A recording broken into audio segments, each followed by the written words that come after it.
Hello everyone. Today is a special and auspicious day.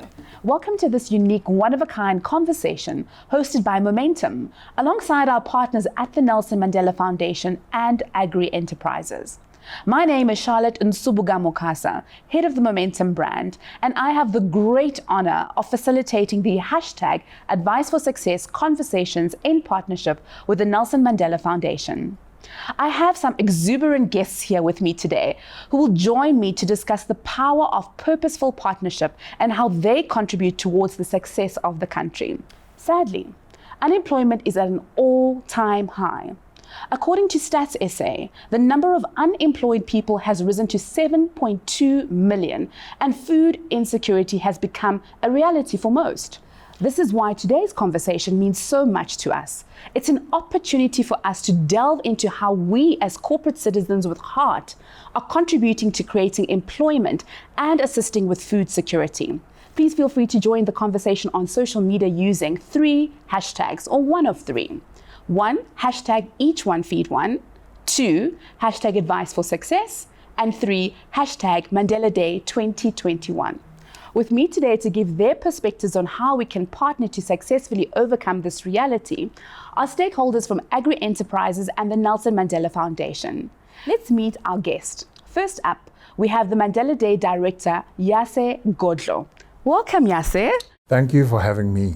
It's been a minute. You know, the last time we had a conversation, you moved me in a way that I have never been moved before, because we were talking about the topic of giving. But before we get to the topic of giving and Nelson Mandela Day in 2021, let's get the viewers an opportunity to get to know you a little bit. So if I was to ask you to give me a tweet introduction about Yase Godlo, yes, and it has to be something that's not Googleable, please. I don't know about not Googleable. Googleable. Maybe this because one you are is very not. Googleable. No. You But this is not okay, Googleable.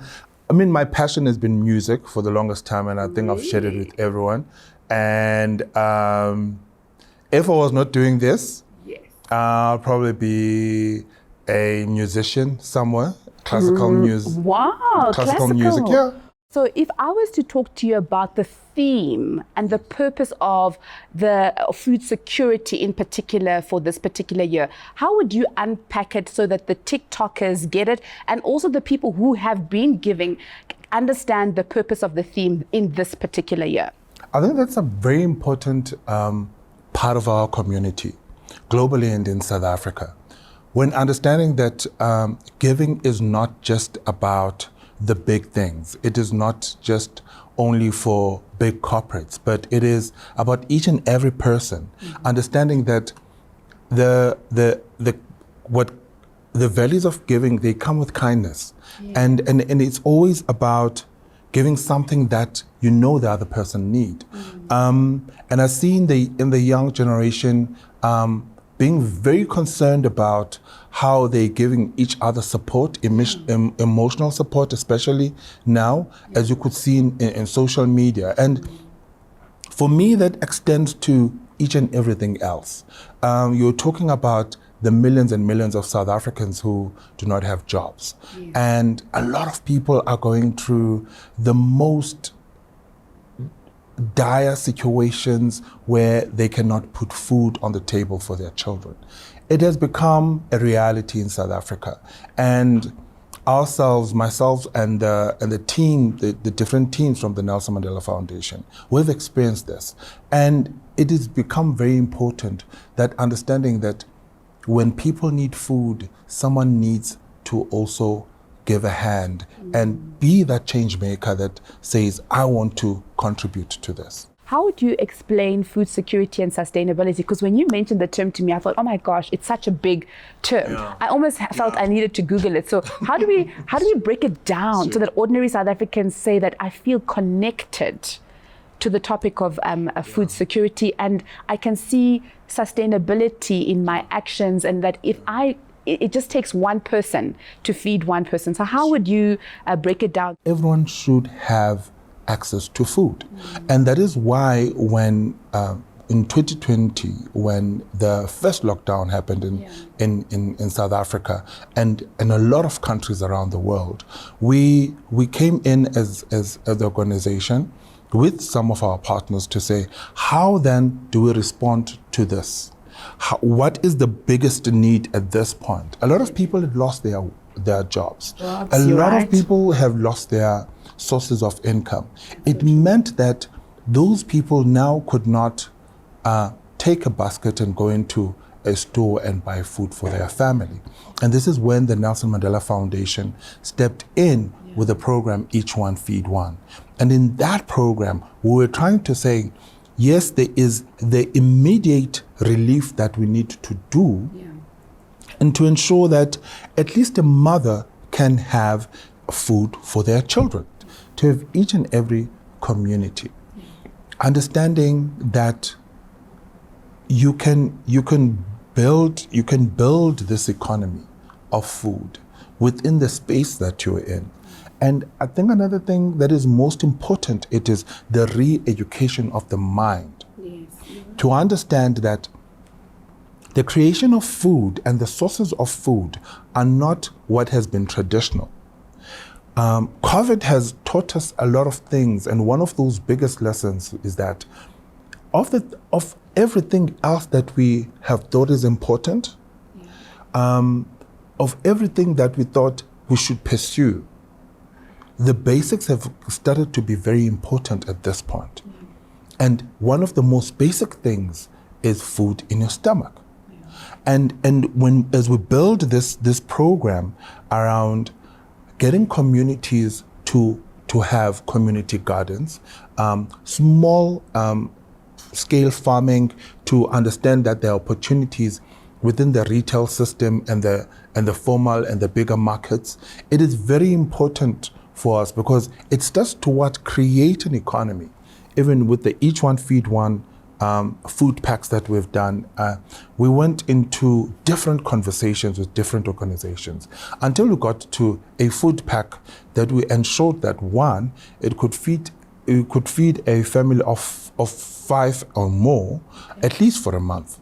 Now, what is interesting in that food pack is that, yes, the basics of any need of any family is food, but you still need to clean your house. And no one has any money to buy those things. And these things are in this food pack for Each One Feed One. You still need sanitary towels.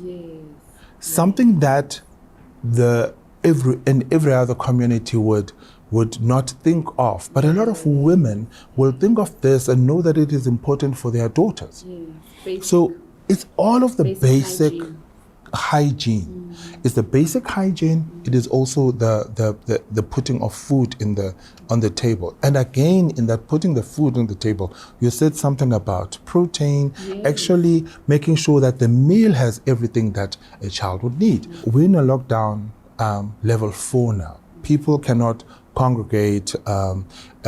We do not have the formal distributions that we've had before. So we said, let's come up with a voucher system where we could still be able to support those people. And the foundation has looked into saying, how then do we reach those people? We then send them e-coupons, and the e-coupons they can redeem at the store. Is it on their cell phone? Yes, they get on their cell phone. They get a message on their cell phone that says, here's an e-coupon, and the e-coupon is to the value of 600 Rand. And what is also very unique about an e-coupon, now you've got other families have their priorities. They have a baby in the house.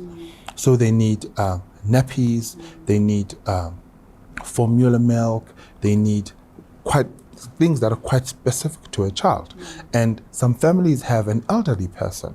They need things that are quite specific to that. So this program is actually, although the foundation for, let's call it the Each One Feed One program, starts off with food, it starts to look at the other layers and challenges that are being experienced by that particular household, in particular, or in response to COVID-19, much more than would have been considered before.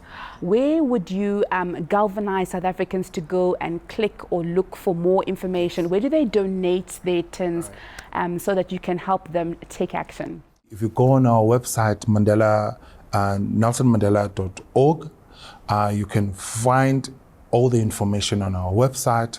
There is also an opportunity for people to contribute funds. If you are not able to go to the shops, is to contribute funds to the Each One Feed One program. There is also an opportunity for people to engage with us. We have some drop-off points around South Africa, where people can just check on our website, but also just look at your closest location, Nelson Mandela drop-off, where it will show you where you could actually go and drop off your tinned food. And people are not limited to 4? No, they're not. They're not. They're not limited Definitely to 4 not. tins? Okay.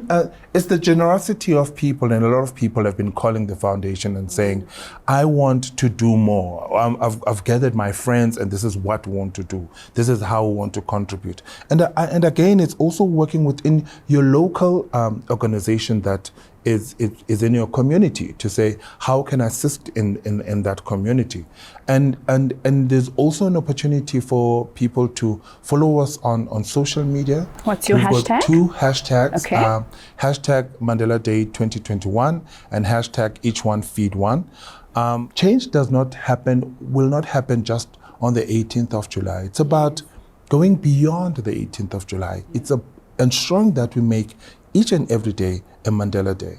It is about dedicating change, not to a lifetime, but not to just that 1 month or that 1 day, but let's continuously find ways to bring some positive change in other people's lives. Fantastic. Yes, it's been lovely having you on the couch. There you have it, South Africa, www.nelsonmandela.org. It's the hub where you can find everything that you need to know about Each One Feed One. Go find your nearest location, drop your tins, donate money online, hashtag Nelson Mandela 2021. Let's make this year the year that counts, and let's fight COVID-19 pandemic and make sure that kids go to bed with a full tummy. Your one action can make a difference. Yes, it's been lovely having you. We're going to chat very soon. Charlotte. And thank you for the provocation. No, totally appreciate it. Thank you so much.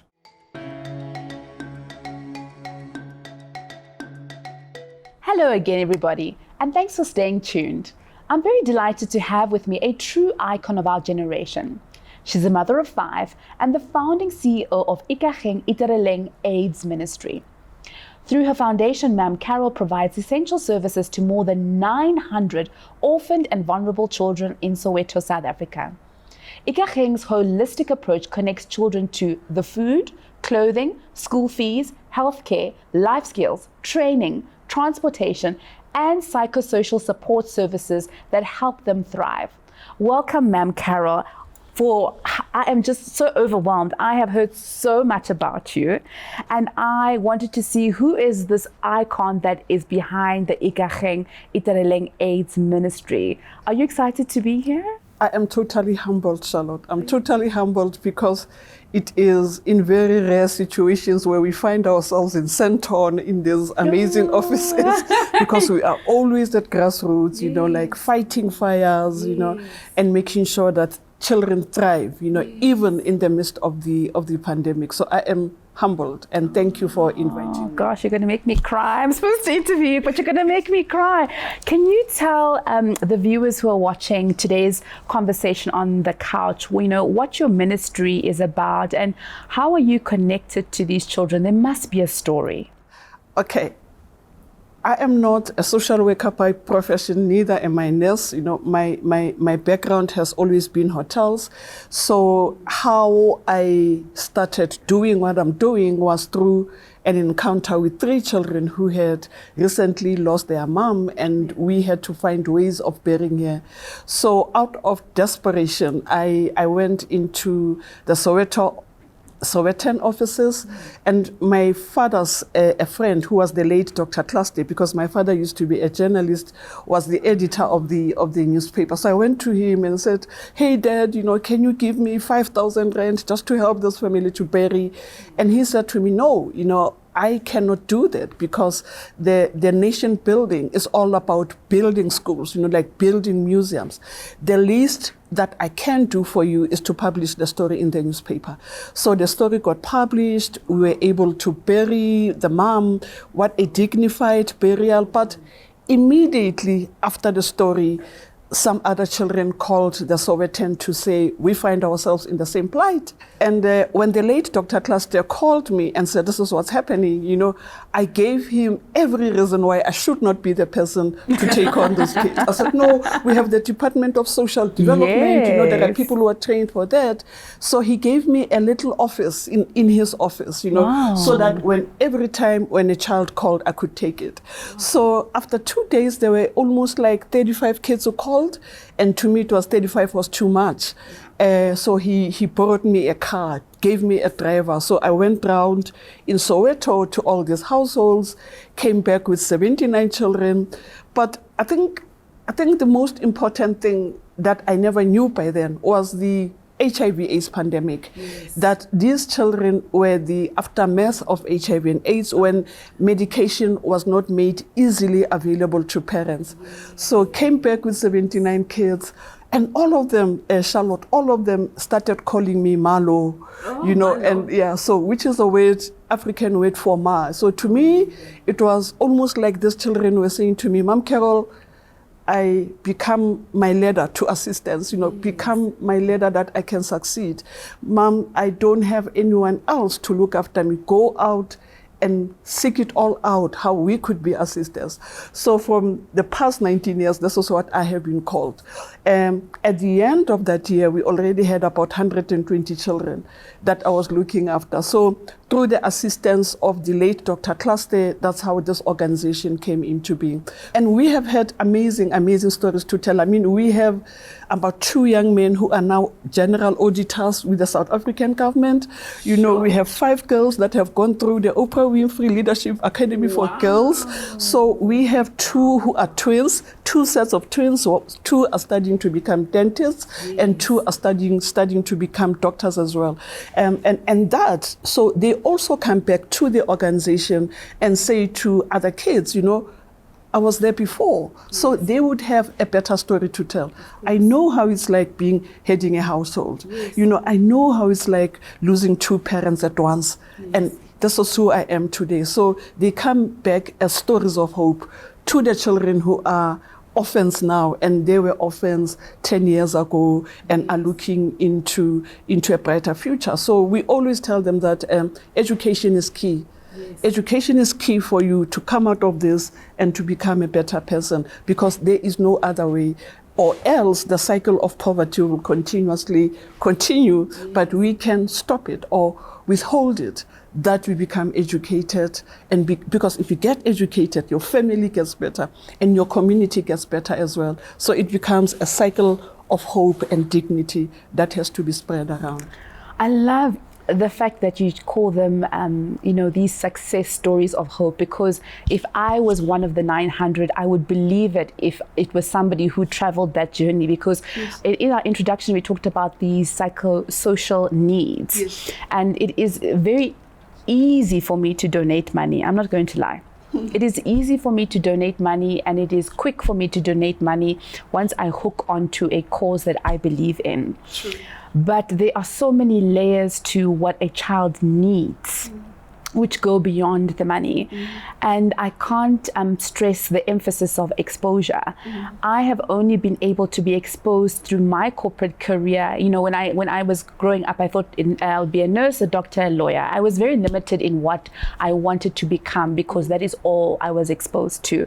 So I am glad that they are through the partners that you are attached to, yes. that the kids also get exposure beyond just the monetary needs. Sure. But today's focus is on food security. Yes. And today's focus is on nutrition. We did an article with Daily Maverick, I think, a month ago. Yes. And one of the challenges was food. So we went to one of the hostels where most of our girls stay in. So they were tasked, to say, if there is no food, what happens? Some of the girls said, I would opt to have sex, unprotected sex, so that I can just have peanuts so that I can be able to sustain my younger siblings.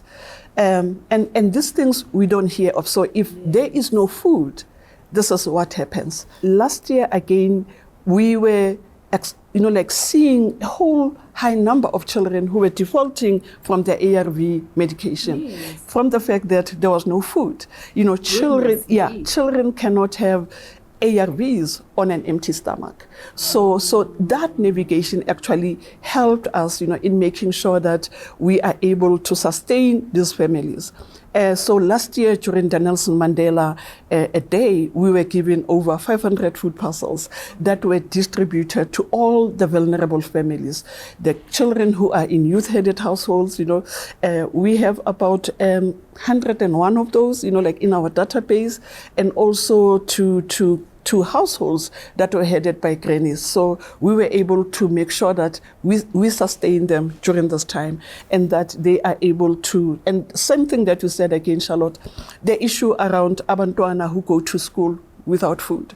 Yeah, they can't, there's no ways that they could learn. So through, again, Nelson Mandela Foundation, we were able also to give them like some porridge during the day, and also assisted by other foundations as well, who bring in mini loaves in the morning, and then afternoon they also have ama mini loaves, but again that in the morning they also have their instant porridges so that they can be able to go to school and learn and concentrate because their stomachs are full, And I know that, some donors will say food is not sustainable, but to us it is because we are seeing results of that. Also, you have to be realistic, hand to mouth. I mean, all of us want to put things on paper. And we want to talk about, if you talked about instant porridge, which is maybe milli meal, pap, and, you might think that we were talking about with Yase earlier about, understanding the cycle of food,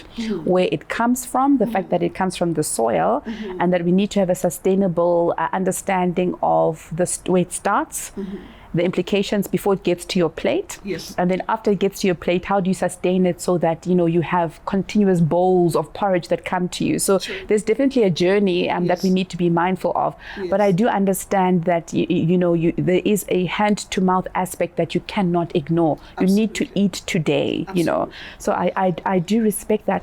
When you talk about porridge and emily meal, at least it sustains you. One of the things about privilege, let's talk about privilege. And I want to talk about privilege because I'm in a place of privilege. I wasn't always in a place of privilege, but that's why I'm comfortable to talk about it. Now I'm in a place of privilege. I'm able to eat 3 meals a day.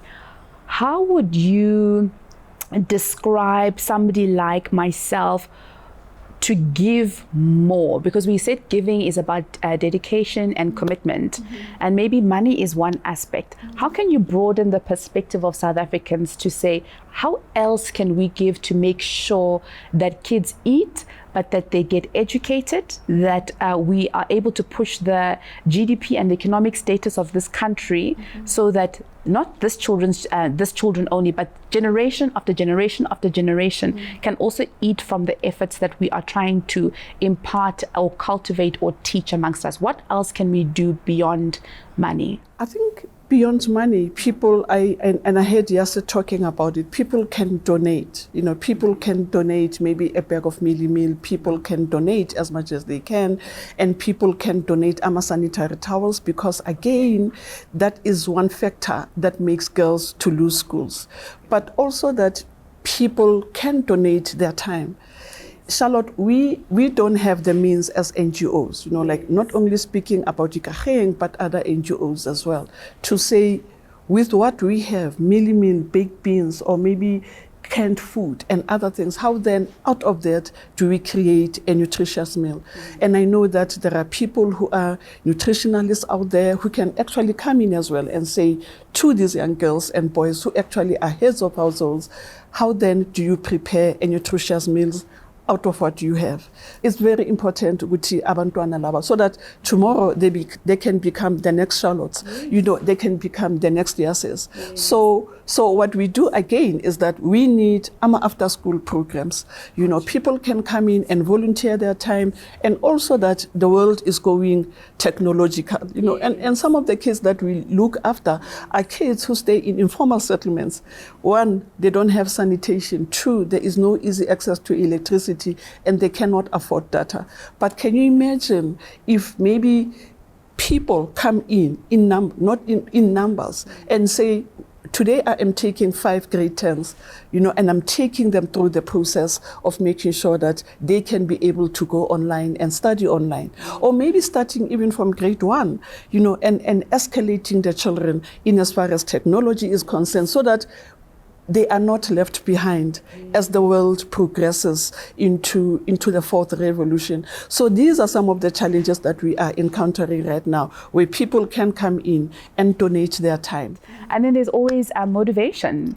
I think we must not disqualify mental health issues at this point in time, no matter how rich or poor you are. So I think people can give of their time through even motivational speeches, motivational talks. And I want to congratulate you to all the people who've graduated, whether it was through a certificate, a diploma, a degree, that come back to give you those success stories to bring up the next generation of youngsters. May you be blessed with more than 19 years. I just wanted to say that we are just so proud of you. And in your discussion, you've definitely showed us the level of thinking that we need to also deepen in society when it comes to the reason why we give, and who benefits from our giving. And I think it comes back to that point that you as a single person can make a difference. You are not too small to make an impact. In closing, is there anything that you want South Africa to know about the Ikageng Itereleng AIDS Ministry? So we are a program that changes lives. We are a program that believes on education. And we are also a program that believes that children need to be well fed. And we are also a program that says, give young people a chance, to show themselves up. But also that we also have young people that actually need their assistance. So thank you so much for affording us the opportunity of giving us advice. I believe, because we learn from each other. I really believe there's an African idiom that says that, that we are equal in how we share, because we impart advice on each other. And at Momentum, we also believe that, with the right partners, that there is value in advice. So we're always trying to dramatize that advice doesn't always have to be financial. Advice can come from anyone and everywhere. So thank you so much for affording us the opportunity of tapping into your 19 years and for allowing us, as per the hashtag, allowing us to get advice for success from you. So thank you.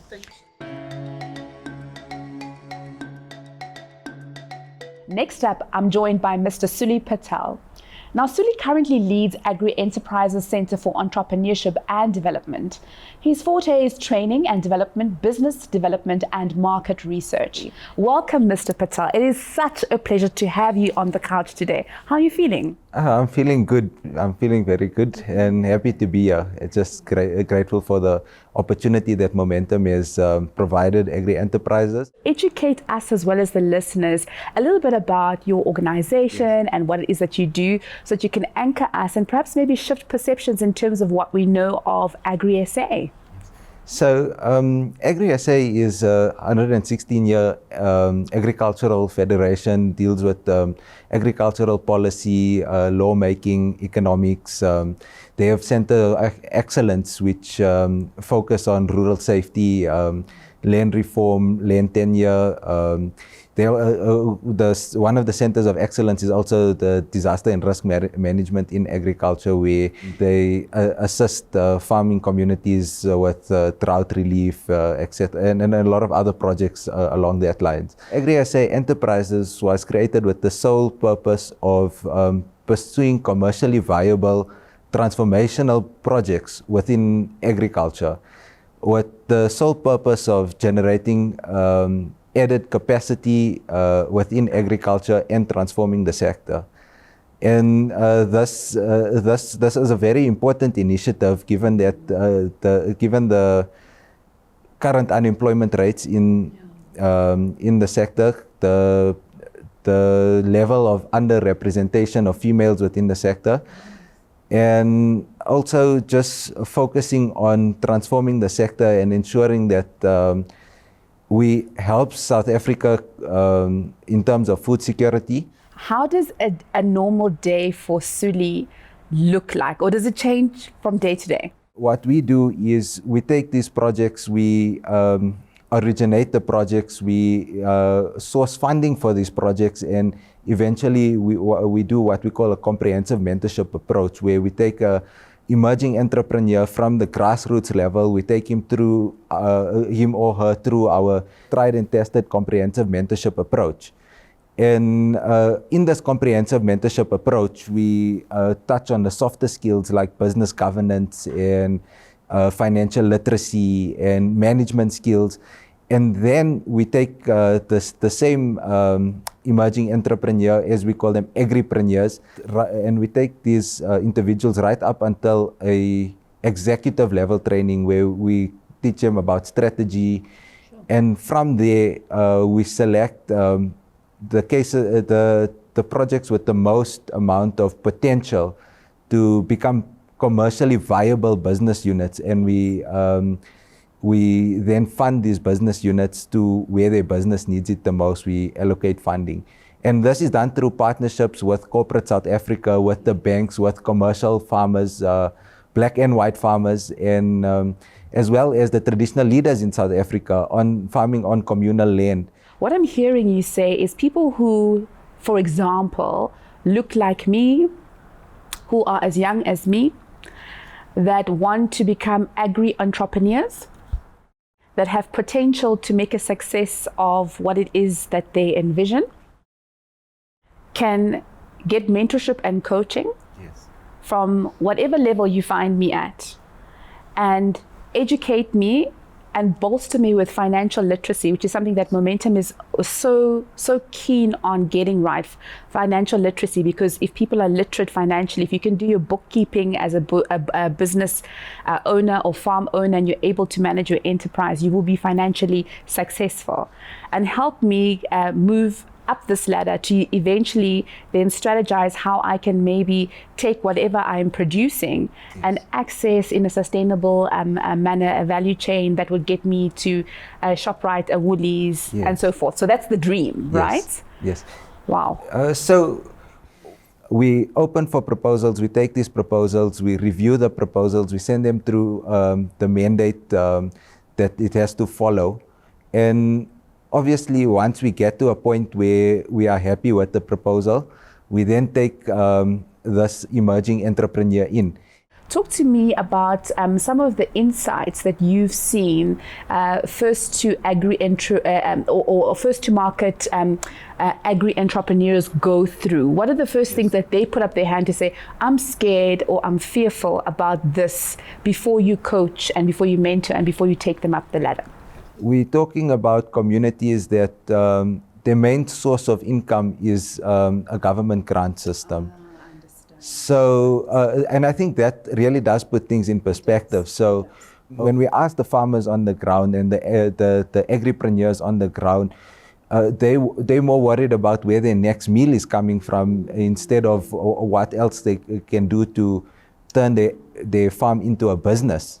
In that way, our primary focus is then education, because our objective is to take the farmer from a subsistence farmer to a smallholder farmer, and then hopefully we'll turn them into a commercial farmer at a later stage. And that's why education, particularly financial literacy, plays a very important role, because for us down here, we understand why it's important to have a bank account, especially for a business. But in rural South Africa, it's not always that clear. I recently read a study done by the University of Pretoria that said that 40% of the elder generation in rural communities don't trust banks. Yeah. And that stems from a lack of financial literacy education. Yeah. we can transform the agricultural sector slowly but surely through education, through funding mechanisms that we are currently putting in place as agri-enterprises. And we have a range of projects that we're running funding is needed. We've run the project and funding is needed just to scale up those projects. And just to mention a few, so I currently head up the training and development team, which is running a training project, a national capacity building project in agriculture, which addresses scarce skills that are needed in agriculture. And can you give examples of that, just so that the viewers can get a sense of what a scarce skill could be? Yes. One of the training courses we are running is wool sheep. So wool as in the wool jerseys that you wear.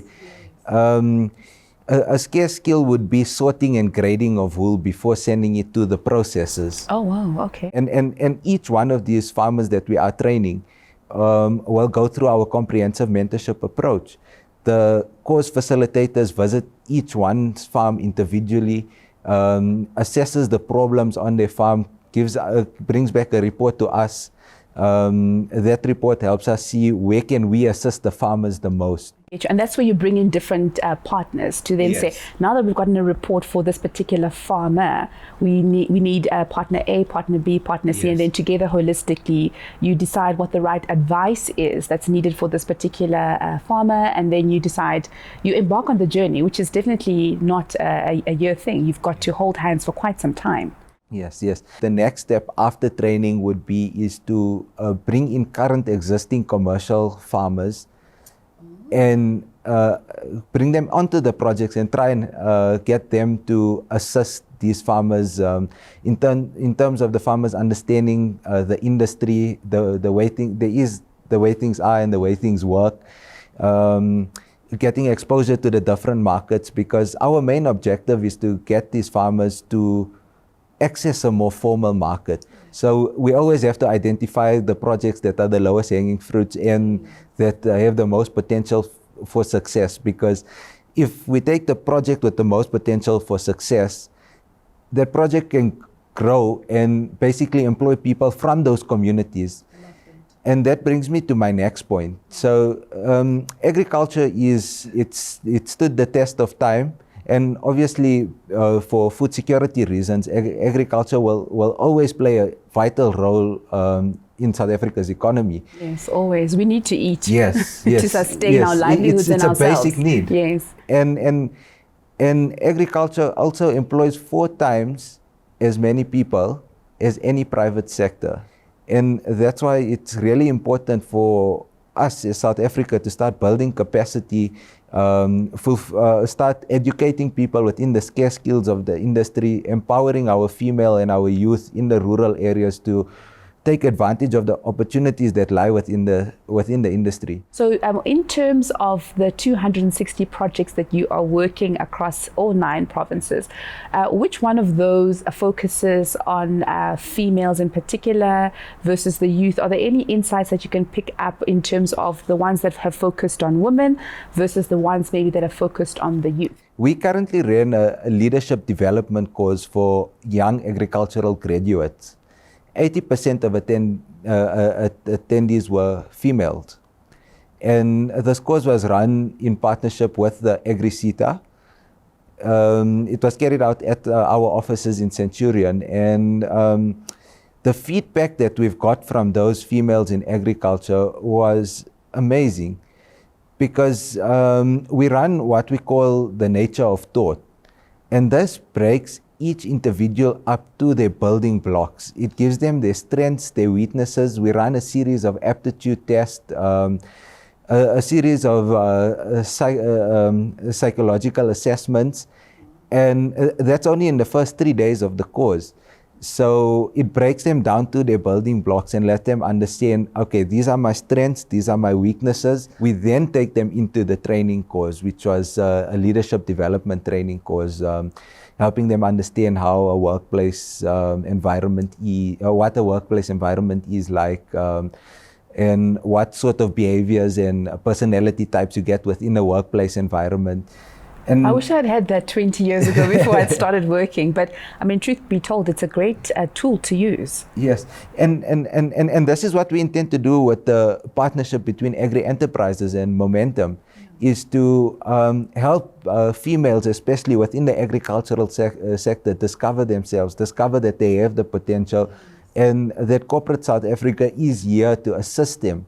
But if somebody wants to connect with Agri SA or with you, are there any details that you could share with the youth of this country or with the future agri entrepreneur? It's a new word, by the way, for me. So I'm so happy that I've learned something there. And agri entrepreneurs that are listening in out there, how do they connect with Agri SA or you in terms of number, website, hashtag? You can follow us on our social media platforms, LinkedIn, Facebook. You can go to our website, www.agrienterprises.co.za. All our contact information will be out there. I'd also like to appeal to other foundations, organizations, corporate South Africa, banks, to look into the projects that we run. And we are really trying to transform the agricultural landscape in South Africa, but also create opportunities within the sector, which then in turn create employment for youth and the females within the sector. Yeah, so we have many projects to choose from that one can invest in. And we also do tailor-made projects with specific outcomes that a client might have. So if a client wants has a specific mandate to, like in the case of Momentum, to empower rural females in agriculture, we do that. As I said initially, we are a turnkey solution to transformation in agriculture. Well, there you have it, South Africa. 2 call to actions. 1 to corporate South Africa and the banks. If you are looking to create a tailor-made solution, Agri SA is putting up their hand saying connect with them. But if you are a future agri entrepreneur or you want to do business with Agri SA, or you know somebody in the rural area who is part of that economy and you want to make a difference, please get in touch with Agri SA Enterprises. And this is us signing out. Thank you so much for educating us, Suli. It has been amazing. I've learned so much about the food and fiber value chain and how much more layers it actually has in terms of turning local economies around, and how important food and financial literacy actually are and how they come together. So this is about spearheading a country to drive that education is important and to say, guys, Agri SA or agriculture is not about the blue collar worker. It is about so much more. So double click and take the time to learn more.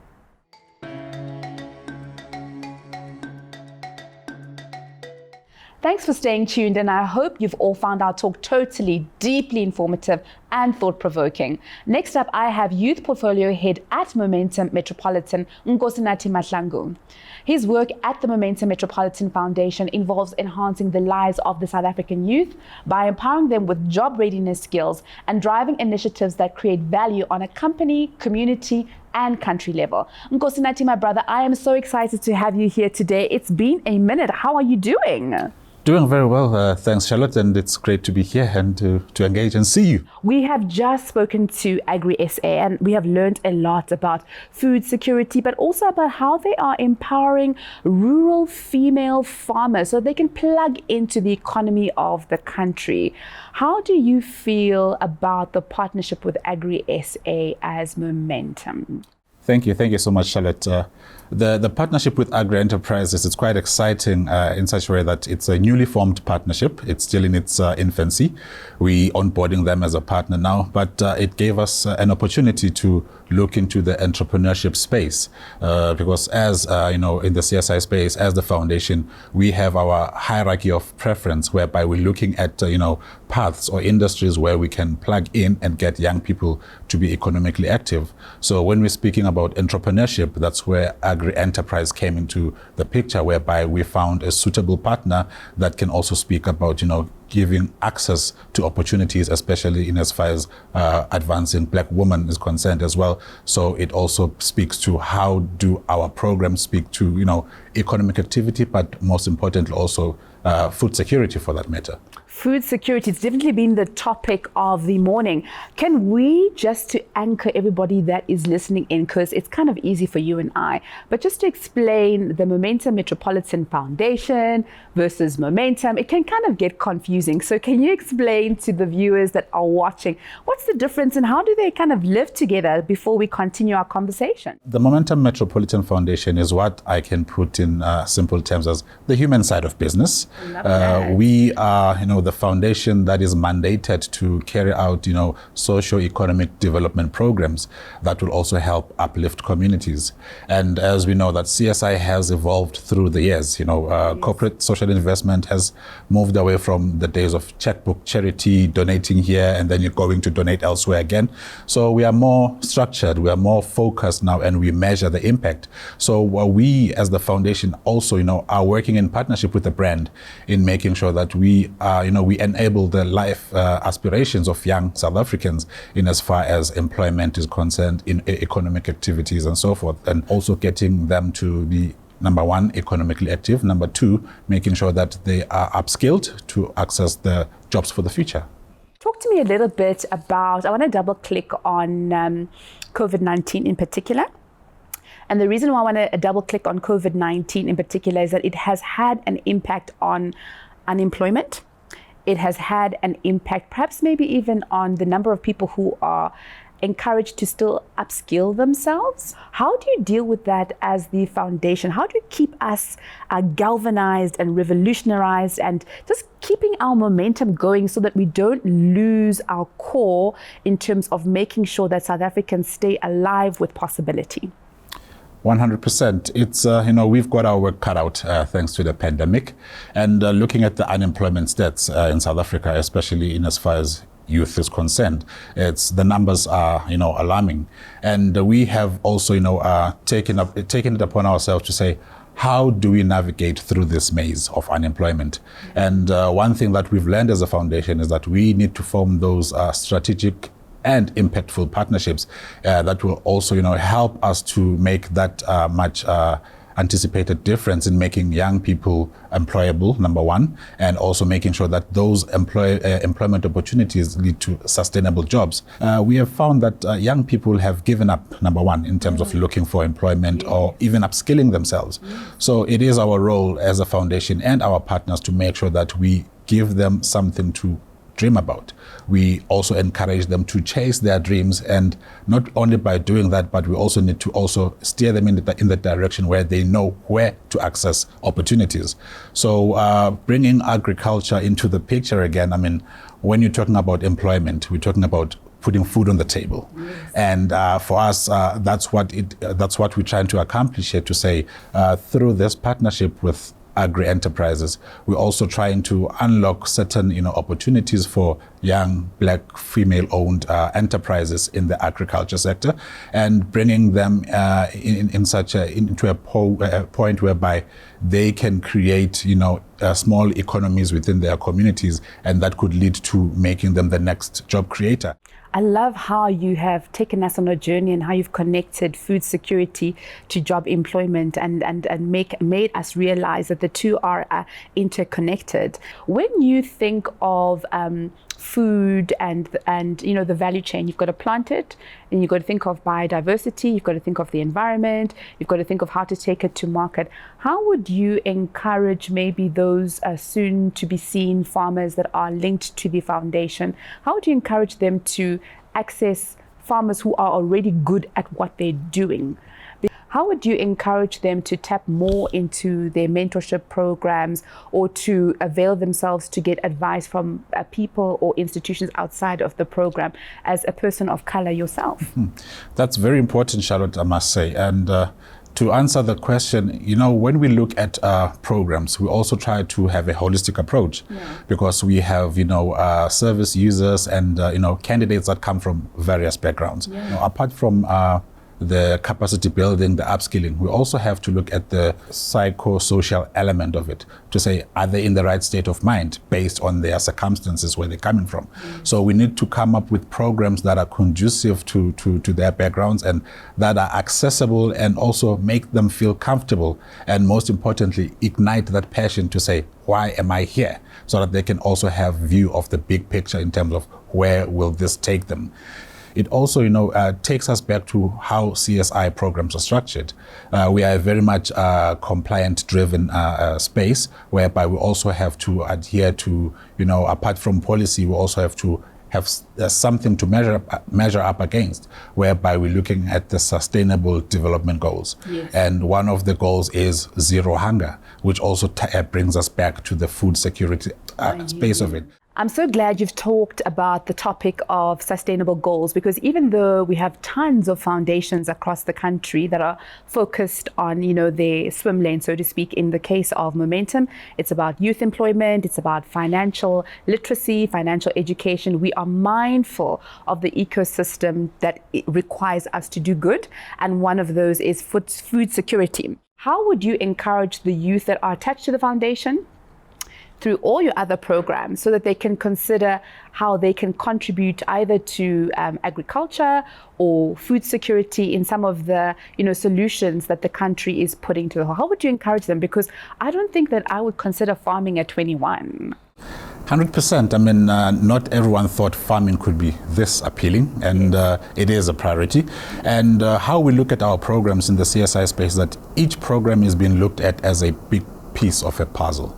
So they're all interlinked in such a way that, looking at now, we're living in the digital era, whereby even the pandemic has forced us to, to fast track our, our computer literacy skills and so forth. Now computers have become our daily bread, so to speak. Yeah. We have programs that speak to IT, digital skills, entrepreneurship in this through this partnership, and also vocational skills, whereby a number of entry-level jobs are being created there. But the aim is to make sure that that's part of having the foot in, and then we still encourage our youth to upskill themselves. How are we as Momentum going to contribute to Nelson Mandela Day this year? Are there any teasers that you can put out there so that South Africa can, galvanize either through the Momentum channel or the Momentum Nelson Mandela Foundation channel, or just as good corporate citizens, just find a way of giving in a dedicated and committed manner? Yeah, I think Mandela Day is one exciting calendar, initiative we look forward to, and it also gives corporates, the opportunity to play a meaningful role in society. And for 2021, as the foundation, we're also looking at, how do we continue to inspire, motivate, encourage young people, and also, open certain avenues that they never thought existed. So this year, it's all about, unlocking opportunities. So just as a teaser, we will be hosting a career expo, whereby we're going to be, exposing young people to various opportunities, whether being upskilling, whether being careers, and not just giving them those options, but where to go and who to talk to should you want to pursue that particular path. So I think it also speaks to what the Nelson Mandela Foundation is looking at in terms of, nutrition and food security. So by employment or through employment, that's how we intend to put bread on the table. If they were to double click on finding out a little bit more about the Momentum Metropolitan Foundation or what it is that you'll be doing through the month of July, where should they go and what hashtag should they follow? Yeah, we will be available on all the social media platforms of Momentum as a brand and the group Momentum Metropolitan. On the website, they can go to the CSI page where we will have all the information about the various campaigns, and this one for Mandela Month specifically, where they can even select which topics they would like to participate in, because this Career Expo will be running for a period of 4 days. So there's a lot to share, and the good thing is that we have brought our colleagues from across the Momentum Metropolitan Group to come and present and talk about the various career paths and how young people can also navigate, from a job seeker's guide to how to compile your CV, and bringing our colleagues from the consumer financial education space, whereby we teach young people about basic fundamentals of financial management as well. It's definitely been a consistent theme across the speakers: education, education, education. Whether it is in the agri-SA space, whether it's in the Nelson Mandela space in terms of educating people why gifting or giving is important, whether it's with the Nelson or the rather Momentum Metropolitan Foundation, where you talk about, why education is important when it comes to getting a job at the end of all your teachings. It's definitely been a consistent theme. What was your aha moment of today? And I'm going to share mine with you before we close. Number one, it emphasized the power of collaboration. No man is an island, and I think from the speakers that we've heard here before, all they talk about is collaborating, holding hands, partnership. But for me, the aha moment was actually we are all farmers in one way or the other, because in terms of food, transportation, the planting of the seeds, as you've alluded to that before. So we all have a role to play in this agri-value chain. It's just that we didn't know, or it wasn't highlighted or emphasized as much, but I think today brought everything into perspective. And it has also given me some sense of, courage to say, hey, it's not all doom and gloom. Yes, we're going through a rough patch as a nation, as a country, as a globe. But I think through all our collaborative efforts, we can definitely, get back and reach for the stars. Wow.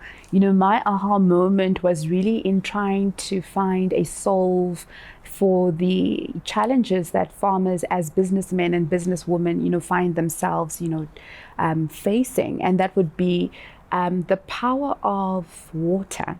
And what I mean by that is water irrigation is such an important aspect to solving food security.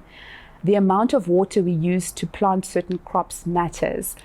Rice and sugar takes up water. So what other choices do we have when we seed the soil, so to speak, the way we can still consider how to feed our children, how to feed our mothers and fathers? So I think for me, it was understanding that food security is not about what you put in the fridge. It actually has a value chain that goes right to the soil.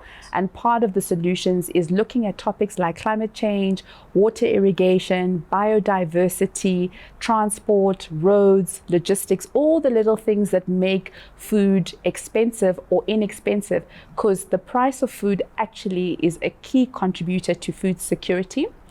And the price of food actually informs how many people get employed in that food and fiber value chain.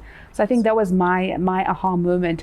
Any closing remarks for the people who are on the line in terms of today, either from the foundation or just in terms of encouraging the youth in terms of staying, motivated, upskilling themselves? What do you want to seed or nugget or leave? What nugget do you want to leave with them so that they don't lose heart? Yeah, thank you for that. And I think my parting shot would be to encourage young people and to also, assure them that we're in this together. And I think we will definitely be able to achieve success together. And with what we have seen today, partnerships are the way to go. And working together as corporate South Africa, working together with, the enterprises in terms of the entrepreneurs and government entities as well, I think this can be the only way where we can, come close to reaching the goals that we have set for ourselves. Thank you so much for accommodating my aha moment and for visiting us today. We've definitely received a lot of #AdviceForSuccess from you sitting here today. And we want to say continue doing the good work. It is not lost on all of us. And we are hoping that the youth that are watching today, as well as the men and women that are watching today, gain something from today's conversation. So stay safe and stay healthy. Lovely seeing you here today. Thank you so much. And now we've come to the end of our #AdviceForSuccess conversation. And I have to say that my heart is so full. We delved into the power of doing good, financial literacy, the ins and outs of farming, and what job readiness entails. The conversation continues online, guys. So please be sure to follow the #AdviceForSuccess and the #Nelson Mandela Day for all the action. My name is Charlotte Nsubuga Mukasa, and I have been your host today. Thank you so much for having me. Stay safe and have a momentous day.